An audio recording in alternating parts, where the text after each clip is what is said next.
farm, bring them home. Bring them home, bring them home, bring our brothers, our sisters home. Welcome to Peace Now. My name is Trudy Quaife. I'm a member of Bethlehem Neighbors for Peace. We're a local organization of friends and neighbors. We've been advocating for peace and justice in the local community for the past decade. I'm your host today, and joining me is Dan Morrissey. Thanks, Dan, for being here. Thanks for having me. Dan is a local activist, and today we're really going to focus on hydrofracking, which is one of the issues that Dan's concerned about. But let me just tell you a little bit more about Dan. He's a founding member of Capital District Against Fracking. His environmental science education was interrupted when he began living at Academy Park across the street from the New York State Capitol during Occupy Albany. He's passionate about demonstrating the interconnectedness of social issues, including climate change, poverty, and homelessness. Dan, I was wondering if just briefly you could tell us about why you became an activist. Sure. So I was actually a yoga teacher, and I was actually taking a day of silence each Saturday. And one of my friends, who was another founding member of Capital District Against Fracking, and another woman who lived in the park with me during Occupy Albany, actually just mentioned fracking to me kind of in passing, and then invited me to a Gasland screening that was kind of the original Gasland screening for Capital District Against Fracking. It was the first one, and it happened to be on a Saturday. And so I went, and I was silent, which was very interesting because everybody was kind of able to experience the film and the anger and passion that the film brings out with their neighbors that they were watching it with. And I was very kind of secluded and internally experiencing a lot of that same emotion and passion, and so it all erupted out of me with activism, and I figured out very quickly that the way to change things in the world is to organize, and I found out soon after that there are many different theories on how to organize, and I've honed my organizing through the years. And I feel pretty okay about it now. But that's how I got involved, and soon after that I became involved with Occupy Albany. Sounds good. I know you've done a lot of really important work in the Capital Region. Thank you. Let's talk about hydrofracking. Sure. Could you briefly explain what hydrofracking is for people who might not know? Yes. So hydrofracking is a method of natural gas extraction which is a lot different than any other type of natural gas extraction prior to this, although the gas industry will say that they've been doing fracking for 60, 80, 90 years even. That was low volume, no chemical fracking, where they would essentially, just like a normal gas well, put a straw in the ground, drill a hole in the ground, and they would use water under pressure to fracture some of the rock around the drill bore, and they would get more gas than usual. And the reason why they started using fracking and experimenting with it was because the geologists that were working for the petroleum industry back then noticed that the wells were declining, gas wells were declining sharply after they started to drill them. So they wanted to get the production up, and this was one of the ways that they used to do it. Now, almost all of the conventional resources, all of the conventional gas resources are gone by now, and of course we're using deep sea drilling, right, to get oil. We're using mountaintop removal coal mining to get coal, which is very toxic. Obviously, deep sea oil drilling is very dangerous. Right. We're using tar sands extraction, mostly up in Canada, but also some places in the U.S. now, which is another very dangerous, extremely toxic way of mining oil out of essentially this tar sand, which they have to steam inject and pressurize it and kind of pump it full of water, and they make a lot of toxic byproduct out of it, and they get very little energy for what energy they put in. They actually put more energy in than they get out. So it really makes no sense, but it's a pet project of the oil industry to essentially use natural gas to get oil. So they put in a ton of natural gas. They get almost as much energy per thermal unit of oil, but obviously what gives you that oil? That natural gas. So talking again about fracking, now they, instead of just going straight down into the formation, they go down and they've learned how to turn the drill bit 90 degrees, and then they go any direction horizontally for about a mile or two. And that can go underneath any landowner's property, even if they don't want drilling on under their land, because of this law called compulsory integration, which is essentially stealing people's mineral rights. So it infringes on property rights. It infringes on freedom of speech as well, for numerous reasons, because after any kind of contamination happens from all those chemicals that they use, they essentially tie people up in non-disclosure agreements so that they are not allowed to talk about it. Doctors are also gagged because of certain laws that have been passed. Now, the process itself is another highly pressurized water solution, but this time with the longer drill bore that goes horizontal. They use somewhere between 1 and 10 million gallons of water per well, and each well can be fracked 8 times. And from any lateral, they can go horizontal 16 different directions. So that adds up to a lot of water. So that's the water. Then they add about 40 to 50,000 gallons of chemicals, and these are mostly carcinogenic chemicals. A lot of them don't actually need to be they don't need to be released to the public because of certain loopholes on the federal level during the Bush and Cheney administration. It's called the Halliburton loophole, specifically because Dick Cheney was the CEO of Halliburton, and they invented a lot of these blends. They invented the 90-degree drilling lateral technology, and that's essentially the major loophole, which was passed during the Energy Policy Act of 2005, and it exempts the oil and gas industry from the Safe Drinking Water Act, the Clean Air Act, the Clean Water Act, CERCLA, the Superfund law, so they don't have to clean up their mess. And it's a mess, it's a complete mess. So essentially what can happen, and this doesn't happen every time, but because the solution is under such high pressure, it breaks the rock open and it can create cracks in the rock that can deliver the solution into an aquifer, a drinking water aquifer. Now this happens in somewhere around 17 to 20% of cases across the board. This has been proven by Duke University and other reputable institutions, peer-reviewed studies and so forth. Beyond that, that is just one small part of the problem. And a lot of people like to focus on that part of the problem because it is, it's 20%, but that's not 100%. That's not 50% of the time, right? So when the water comes, approximately half of the water comes up out of the well and along with the gas. So they want just the gas, right? So they use these separators and different on-site technologies to essentially get the gas separated from the drilling liquids and these produced waters that come out of the well, so that they can bring the gas to market. So one way that they avoid environmental regulations is they distribute the impacts. They distribute them so that the refinery part of the refinery is just right there on the property where the gas is extracted. And then it's delivered through a pipeline to a compressor station, which is another impact on a community, creating diesel exhaust and venting methane that causes amazing amounts of climate change, because this is about 100 times more potent than carbon dioxide, methane gas, as a greenhouse gas.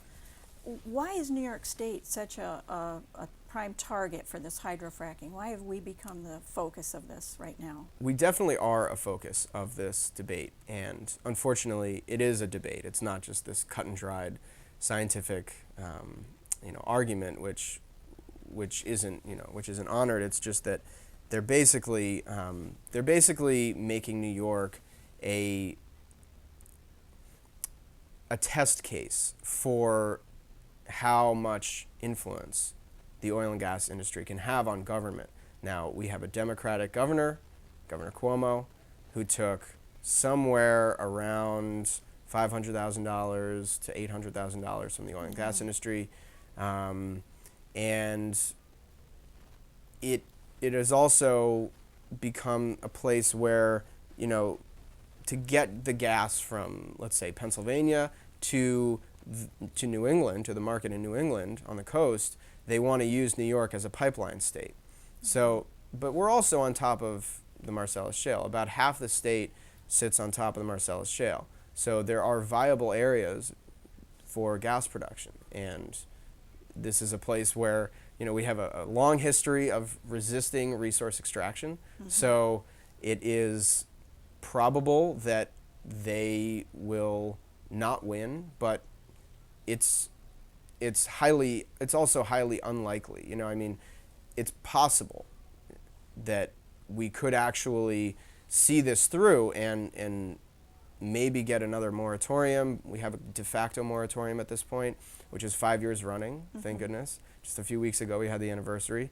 And it's, you know, it's become kind of the focal point internationally for how to secure municipal zoning rights and how to ban fracking on a local level, which has become this wildfire movement across the state. And somewhere around 150 municipalities have either banned it outright or put a moratorium in place. So because we're here in Albany County, we have a moratorium on fracking operations, and well, that's actually on county land itself. Bethlehem does not have a ban. The city of Albany does, but last night the Albany County Legislature passed a ban on the wastewater being brought to water treatment plants in this county. So, you know, we're free from any of that kind of impact. And they also banned the use of brine, which is the salty mixture that comes up with the gas along with the water. And they use that actually as a road spread to use it to make it to have de-icing agents. Yeah. Now, this recent ban passed by Albany County, Yeah. are we the first county in the state to pass such a ban? No, we're actually somewhere around the 10th. And do you think it will happen in other counties as well? I'm sure that it will. I actually, right before coming in here today, I got a message from somebody saying a group was just founded in Greene County, and they're going to be proposing a similar ban in the weeks to come. So. All right, let's talk a little bit about the environmental impact statement that we're Sure. waiting for. We've been waiting since 2008 when Governor Patterson was governor. Yeah. And we are still waiting. Now the health department is involved. How do you Right. think this is going to go? Do you think there's going to be anything coming from this shortly, or how do you think Governor Cuomo is going to handle this? It's all up to him. It's true. It's tough to say, though. He has not approached this in the best way, but he also hasn't approached it in the worst way. He essentially signed the moratorium when he came into office that was lasting from Governor Patterson's administration. And the SGIS, which is the Supplemental Generic Environmental Impact Statement, is we don't know exactly how long it is at this point. It's thousands of pages long now. And the Department of Health, now the SGIS is being done by the Department of Environmental Conservation, and the Department of Health is essentially reviewing the SGIS to see whether or not the methods for mitigation in the SGIS are up to, essentially up to the health department's standards. But we're not exactly sure what those standards are. All we know is that they're just reviewing the SGIS to see whether or not the state could be sued, I think, by the different environmental law firms that we have that are prepared to sue the state if fracking occurs. Now, excuse me, of course, the gas industry is also going to sue the state, but that's just for takings claims, and unfortunately, they don't have such a good case. But the point is, the Eskeis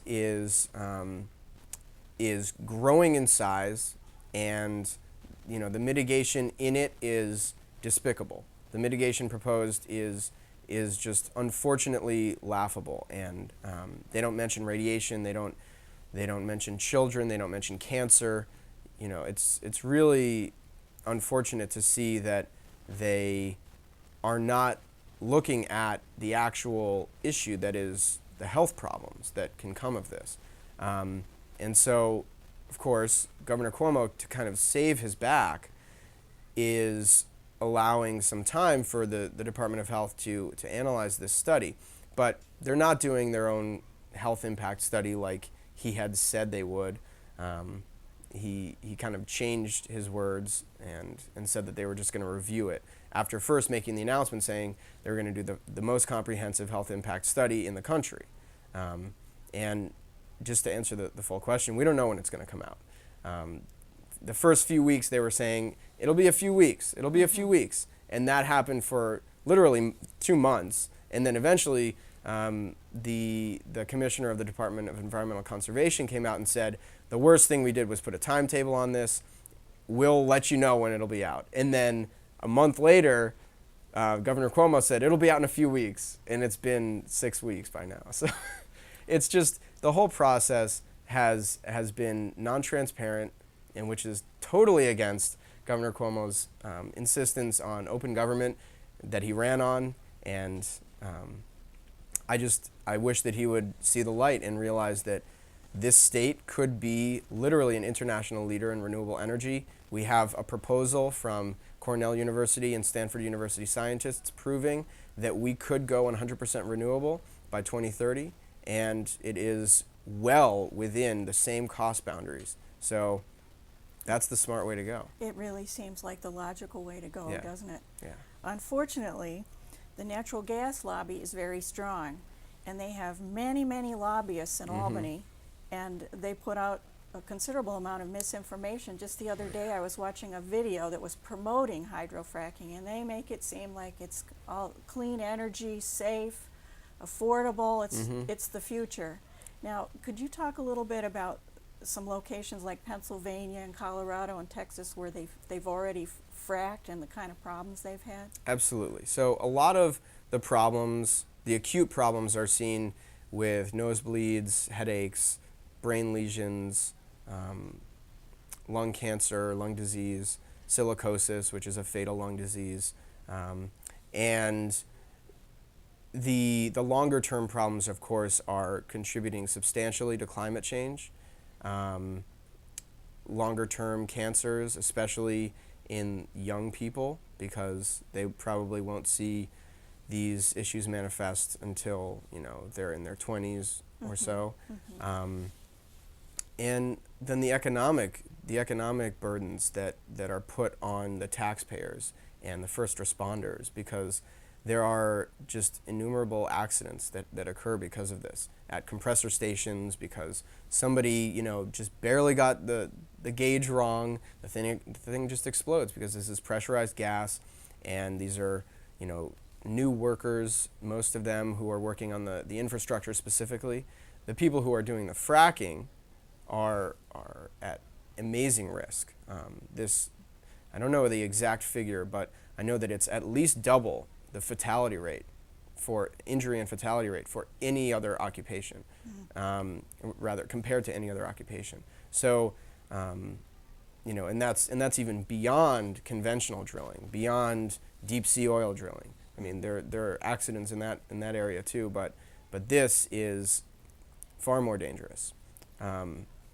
Not only because of the equipment they're using, but because of the chemicals they're exposed to, and the fact that they are literally not told by their bosses that they're being exposed to these chemicals. They're not given the proper safety equipment, and it's unfortunate because sometimes these are the only jobs these people can get, and they're actually rather good-paying jobs for people who might not have expertise in any other field. So, you know, if there's somebody who has worked in the gas industry for years, maybe decades, they are now being exposed to additional chemicals that they had never been exposed to before and not given the proper safety equipment, to the point where they just, you know, they have literally no idea what they're being exposed to until their feet swell up in their boots and they have a hacking cough and they're going to the hospital, but the doctors cannot actually tell them exactly what they have. They can just prescribe something and send them on their way, and that's because of certain medical gag orders that I was mentioning before. So, yeah, and beyond the first responders and the taxpayer burden, the economics of this are staggering. The wells essentially depreciate after 90% of the value of the well will, or sorry, 90% of the production of the well will happen in the first year, and then it just drops off immediately. And essentially what that proves is that this is it's a definite boom and bust, which is what all resource extraction is. But it's also a Ponzi scheme because they're selling their investors on 100 years of energy from the Marcellus Shale, but what we're really looking at is 15 to 20 years of energy from this shale, and that is just a bad deal for the American people. It seems like a huge risk to our water supply for Yeah. so little gain. Absolutely. Let's talk a little bit about the anti-fracking movement. I know that you're really involved here in Albany. Do you want to talk a little bit about how strong this anti-fracking movement is and what kind of work you're doing? Sure. So it's actually really the first movement that I was ever a part of, and I didn't know necessarily what it was to be a part of a movement until Occupy happened. And when Occupy happened, I realized that everybody who cares about foreclosure and economic equality and stop and frisk knows about fracking. And even though they might not have time to work on it because they're working on their issue, they don't want it, and they will sign a petition. They might show up at a protest. So it's actually a very broad-based issue. And obviously that makes for a certain kind of cultural consciousness around it.